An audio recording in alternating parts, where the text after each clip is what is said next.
Hello students, कैसे हैं आप सब। आई होप अच्छे ही होंगे। तो आज हम बात करेंगे टीचिंग के बारे में, यानी कि शिक्षण के बारे में। चलो स्टार्ट करते हैं अपनी वीडियो को। पॉइंट नंबर 1 है, टीचिंग को 3 पार्ट में डिवाइड करेंगे सबसे पहले तो। ठीक है, कौन कौन से हैं? संज्ञानात्मक क्षेत्र, भावात्मक क्षेत्र और क्रियात्मक या मनोशारीरिक क्षेत्र। ठीक है, अब बात करते हैं संज्ञानात्मक क्षेत्र क्या होता है। संज्ञानात्मक क्षेत्र में थिंकिंग, डिस्कशन, डिसीजन आते हैं। ठीक है, या फिर संज्ञानात्मक क्षेत्र में हम कह सकते हैं कि सोच विचार करने वाली भी क्रियाएं आती हैं।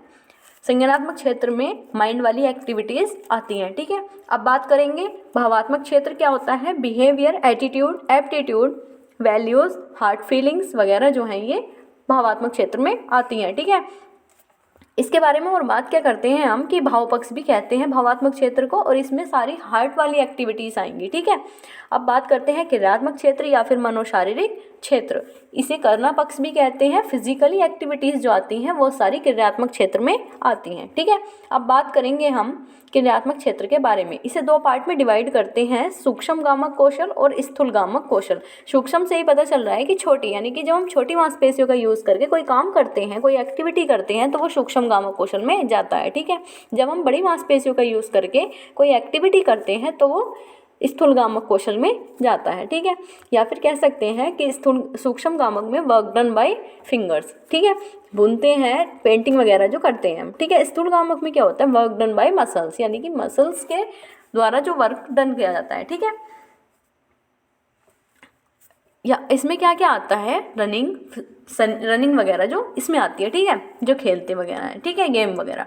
ठीक, नेक्स्ट बात करते हैं शिक्षण की अवस्थाएं। शिक्षण की 3 अवस्थाएं होती हैं। कौन कौन सी? Active phase, pre active phase और post active phase. Active phase सक्रिय अवस्था, पूर्व सक्रिय अवस्था और उत्तर सक्रिय अवस्था। ठीक है, अब बात करते हैं पूर्व सक्रिय अवस्था के बारे में। ठीक है, पूर्व से ही पता चल रहा है, यानी कि पहले, पढ़ाने से पहले का कार्य इस अवस्था में आता है।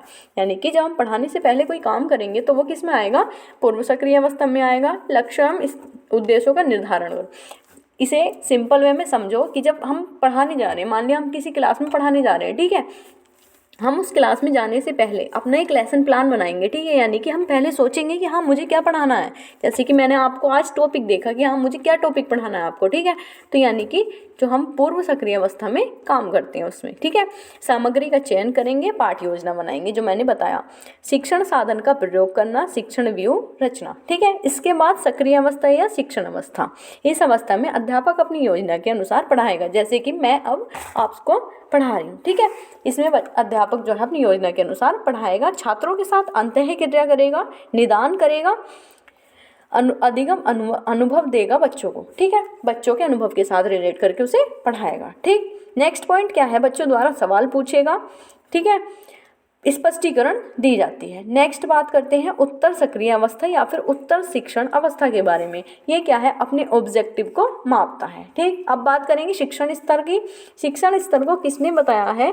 प्रोफेसर बिगे ने बताया है। ठीक है, 3 स्तर बताए हैं। ठीक है, कौन कौन से? लेवल 1 क्या है? स्मृति स्तर, इसे अर्थहीन शिक्षण भी कहा जाता है, हार्वर्ड ने दी।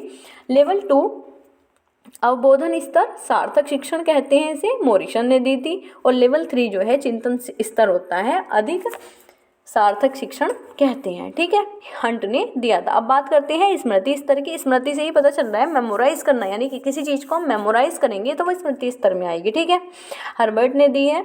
रटने पर बल दिया जाता है, अध्यापक केंद्रित है, याद करने पर बल दिया जाता है। ठीक है, हर्बर्ट ने और 5 स्टेप बताए थे पाठ्य योजना के। कौन कौन से बताए थे? उन्होंने बताया प्रस्तावना, प्रस्तुतिकरण, तुलना एवं संबंध, और 4th है सामान्यीकरण, और 5th है उपयोग। ठीक है, नेक्स्ट बात करते हैं अवबोधन स्तर के बारे में। अवबोधन स्तर के बारे में बताया मैरोसन ने। ठीक है, मैरोसन के क्या बताया इन्होंने? इकाई